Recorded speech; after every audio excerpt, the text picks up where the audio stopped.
Президент Садыр Жапаровдун жубайы эмне иш кылат? Ал жашыруун маалымат. Садыр Жапаров эмне тууралуу айтты? Манас эл аралык аэропорттун тагдыры эч нерсени эптей албаган эки эреңдин колунда. Президенттин жубайы эмне иш кылат? Президенттин жообу. Президент Садыр Жапаров Азаттык радиосуна курган маегинде жубайы Айгүл Асанбаева учурда кайрымдуулук менен алектенип жатканын айтты. Анын айтымында ал 2020-жылдан тартып 10-11 жыл мурда түзүлгөн Үмүт булагы кайрымдуулук фондунун ишин жанданткан. Октябрдан бери кайрымдуулук фондун жетектеп жатат. Турмуш шарты начар жетим балдар үйүнө, карылар үйүнө, аймактардагы жакыр үй бүлөлөргө жардам берип, ушул багыттагы гана иштер менен алек болуп жүрөт деп кошумчалады Садыр Жапаров. Назар Ньюс KG. Ал жашыруун маалымат. Садыр Жапаров эмне тууралуу айтты? Эгерде Кыргызстан Эксим банкка болгон карызды убагында төлөбөсө, өлкөнүн айрым объектилери Кытайга өтүп кетиши мүмкүн деп билдирди президент Садыр Жапаров Азаттык радиосуна берген маегинде. Учурда өлкөнүн экономикалык абалы абдан алсыз болуп, элдин турмушунда кыйынчылыктар сезилип жатат. Сиз президенттик башкаруу аркылуу экономиканын жоопкерчилигин дагы мойнуңузга алууга камынып жатасыз. Өкмөт экономиканы кантип жолго коюп, элдин жашоо шартын, турмушун оңдойт. Экономикадагы кыйынчылыктар бүгүн эле жаралып калган жок. Акыркы 30 жылдан бери 5 миллиард карызыбыз жыйналды. Ошону төлөй турган мезгил бүгүнкү күндөн баштап 2032-жылга чейин эгерде 10 жыл иштей турган болсо, менин мойнума түшүп калганы жатат. Ал карыздар өзүн актай турган долбоорлорго салынган эмес. Карыздардын алып бул жерге мындай кылабыз, электр тармагын реконструкция кылабыз, билим берүү тармагына муну кылабыз деп туруп, бирок 70-80% жеп койгон учурлар болгон. Мисалы, сырттан карыз алганда грант аласыңбы же насия аласыңбы, 40 жылга ала турган болсоң, өзүң 20 жылда актай турган долбоорлорго жумшаш керек болчу. Бизде андай болгон эмес. Кечээ Өзбекстанга барганда уялдым, өндүрүш тармагын көрүп чыгып абдан уялдым. Биз тиш чукугуч чыгарган фабрика салбаптырбыз, алар болсо самолет чыгарып жатат. Бирок биз программаларды иштеп чыктык. Жакын арада буюрса өзүбүздүн чоң пландарыбыз иштей баштайт. Экономикалык кризистен чыгабыз, тышкы карызды дагы убагы менен төлөгөнгө мүмкүнчүлүктөрдү табабыз.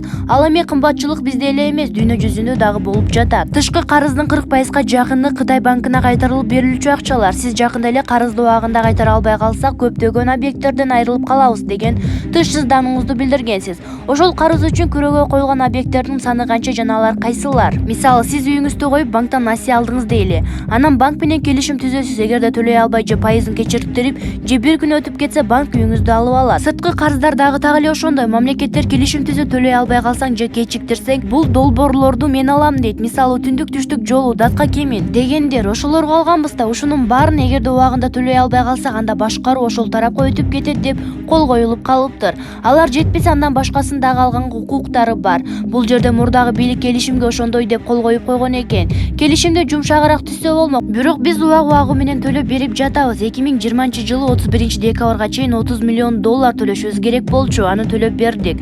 Булагын таптык, ары жак бери жактан кылып жатып төлөдүк. Эми быйылкысындагы деле жылдын аягына чейин жеңил төлөп кетебиз. Өзүбүздүн ишенимдүү булактарыбыз бар. Карыз төлөөнүн планы бар деп айтып келе жатасыз. Ошол план менен бөлүшө кетесизби? 1-2 кадам менен, мисалы, кайсы негизги кадамдар жөнүндө сөз болуп жатат? Азырынча айта албайм аны, ал өзүбүздүн жашыруун маалыматыбыз деп Садыр Жапаров билдирди. Булак Назар Ньюс KG.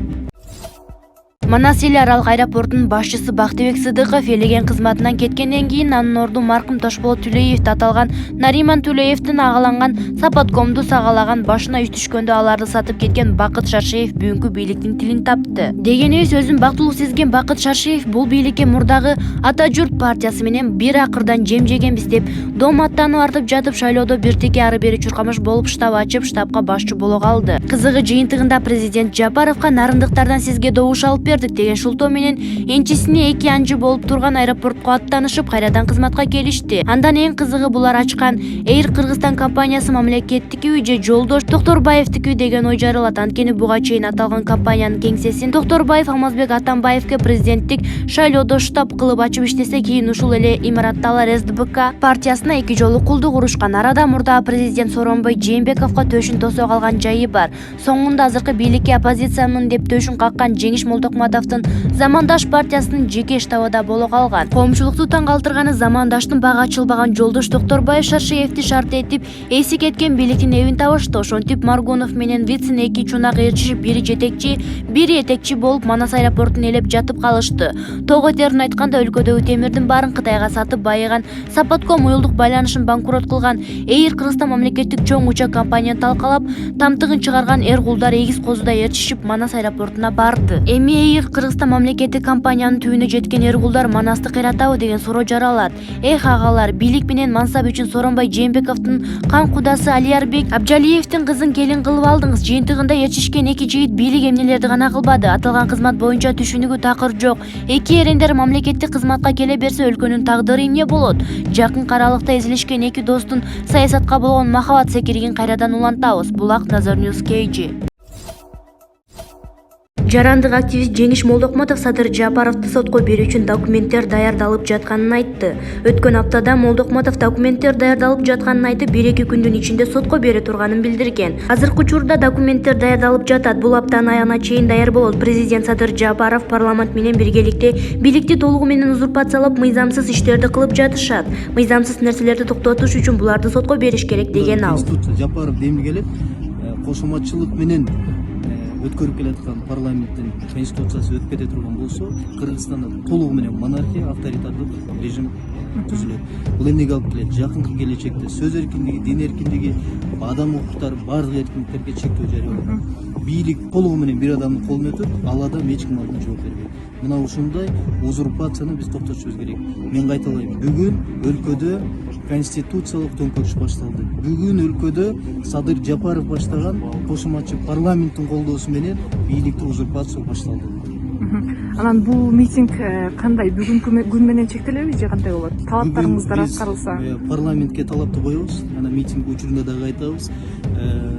Ушул кошоматчы болуп келген ар бир бийликти баягы жагымдуу кылып ишин аткарып берген 2 президенттин башын жеп, 5 премьердин башын жеген парламентти бирин калбай, персонально ар бир депутатты жана президент Жапаровду узурпация боюнча эртең сотко беребиз. Бул сотко жалгыз конституцияга каршы борбор эмес, бирдиктүү саясий партиялар, күчтөр, жарандык коом жана башка баягы кайдыгер эмес жарандар. Узурпация мыйзамда чеги жок. Бул баягы срок давности деген болбойт. 5 жыл, 10 жыл, 20 жыл болобу, бардыгы акыры жок болот. Чоң рахмат. Президент Садыр Жапаров коомчулукта талкууланып жаткан Өзбекстандын Сох анклавына байланыштуу суроого да жооп берди. Ал жергиликтүү маалымат каражаттарынын бирине маек берди. Биз Сох анклавына авиакаттамды ачып беребиз дедик. Андан тышкары өткөрмө бекеттерин гана ачабыз. Интернетте оппозиционерлер ою бузук адамдар Сохко коридор берет экен, жол ачат экен, сууну берет экен деген туура эмес маалыматтарды таратып жиберишти. Бул туура эмес калп маалымат. Ал эми уңгартоо боюнча Шавкат Мирзиёев биз талашпайбыз, силерге таандык боло берсин деди деп билдирди президент. Булак Назар Ньюс KG. Эл чындыкты билсин. Учурда УКМКнын төрагасы Баткен облусунун тургундары менен жолугуш өткөрүп жатат. Андан ары ал чек ара маселеси талкуулануучу жыйынга катышуу үчүн Тажикстандын Кожен шаарына кетет. Кыргыз-тажик чек арасы аныкталып, маселе чечилип жатканда айрым үйлөр бузулуп, жашоочулар башка жакка көчүрүлүшү мүмкүн. Бул тууралуу Баткен облусунун тургундары менен жолугуш учурунда Улуттук коопсуздук мамлекеттик комитетинин төрагасы Камчыбек Ташиев билдирди. Чек араны аныктап жатканда сызык бир айылдын ортосунан же жанынан өтүп калышы мүмкүн. Мындай учурда 5-10 үй бузулуп же огороду кезилип калышы толук ыктымал. Жарандар муну түшүнүү менен кабыл алып, ызычуу салбашы керек. Мамлекеттик чек араны аныктап, бүтүндүгүн сакташ үчүн айыл эли бири-бирине түшүндүрүү иштерин жүргүзүп, мамлекеттин кызыкчылыгы үчүн башка жакка жылып жашоого макул болушу зарыл, деди атайын кызматтын төрагасы. Ошондой эле ал эгер үйлөрү бузулган жарандар болуп калса, мамлекет аларды талаага калтырбай мүлкүн ордуна тургузуп берерин кошумчалады. УКМКнын төрагасы Баткенден ары Тажикстандын Кожен шаарына кетет. Ал жерде 15-18 март күндөрү Кыргыз-Тажик өкмөт аралык комиссиясы эки мамлекеттин ортосундагы чек араны делимитация жана демаркациялоо боюнча кезектеги жыйынга чогулмакчы. Булак Спутник KG. Эл чындыкты билсин.